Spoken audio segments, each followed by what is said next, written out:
Around 60% of restaurants fail within the first year, and then 80% of restaurants fail within the first 5 years of being in business.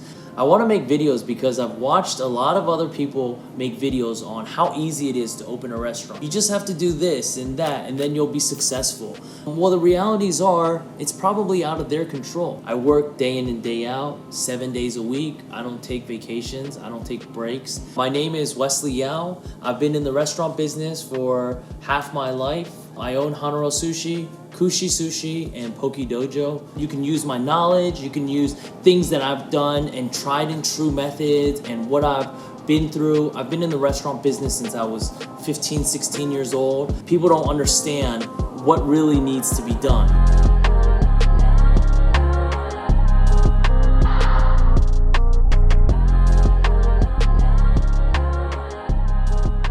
Yao FOMO, Yao is my last name, and FOMO is what I suffer from, and that's why I own restaurants right now, because I have the fear of missing out. I didn't want to miss out on the opportunity to own a restaurant. I took over a restaurant in 2015. It's called Hanaro Sushi. When we took over the restaurant, we were losing $60,000 a month because we took over an existing restaurant that was failing. It took us about 3 months to get the restaurant into profitability and into the green zone. We haven't really had any months where we're not making money. So this series would be good for not just restaurant owners, but for someone who says, hey, I want to start a business. A lot of skills that you learn in the restaurant business can be transferred to other businesses. A lot of people that I know who have worked in the restaurant business end up becoming realtors or car salespeople, GSMs, GMs, and they go on to potentially do so much more. You can transfer a lot of the customer service skills, and those skills can be utilized in many businesses. The number one biggest reason why restaurants fail is due to location. Having a bad location means not having the foot traffic and having the walking traffic. No walking traffic means no customers. No customer means no money. Setting up a restaurant, you have to sign a lease, you have to put in money, you need to buy plates, you need to buy supplies, tables, chairs, you need your payroll. If you have a bad location and you don't have good walking traffic, no business, you're in a bad location, nobody's doing takeout, or you're not in a densely populated location, you have no business, you have no customers, you're gonna go out of business eventually. Number two, the second reason why a lot of restaurants fail is due to staffing.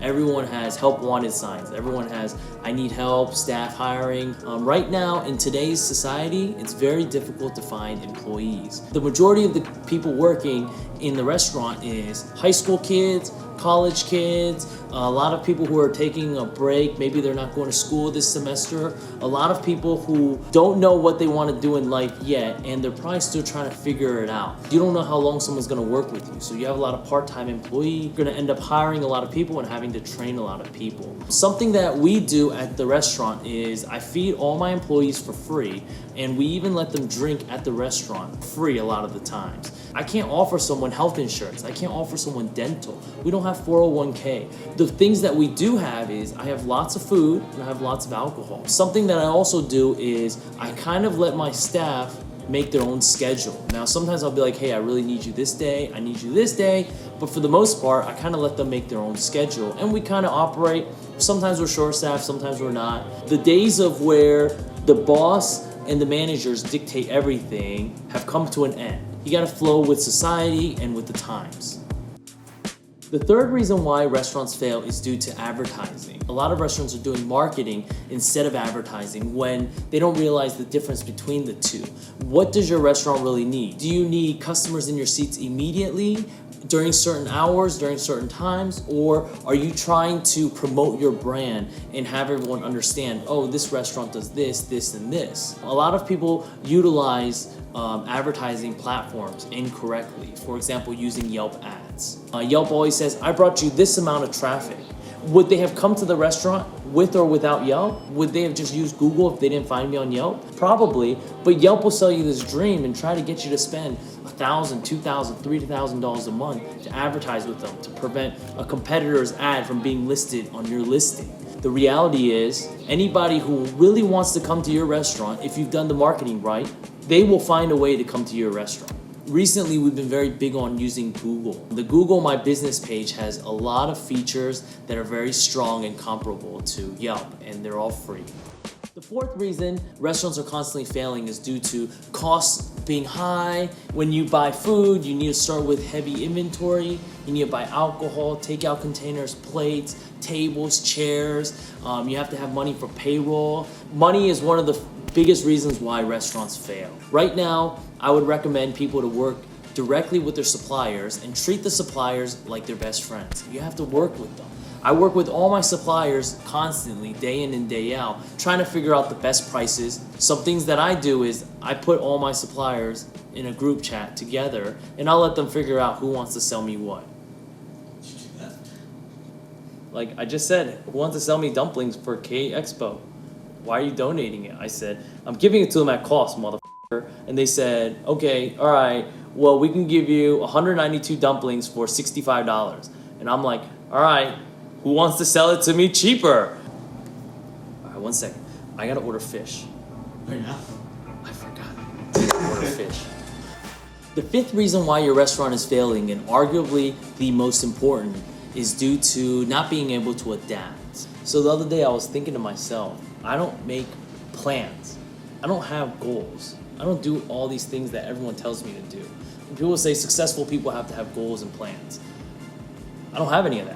I do, and I face each problem as they come along. That's what makes me successful. I'm willing to adapt to the situation as needed. I'm not stuck to one concept, one idea, and I'm always thinking outside of the box.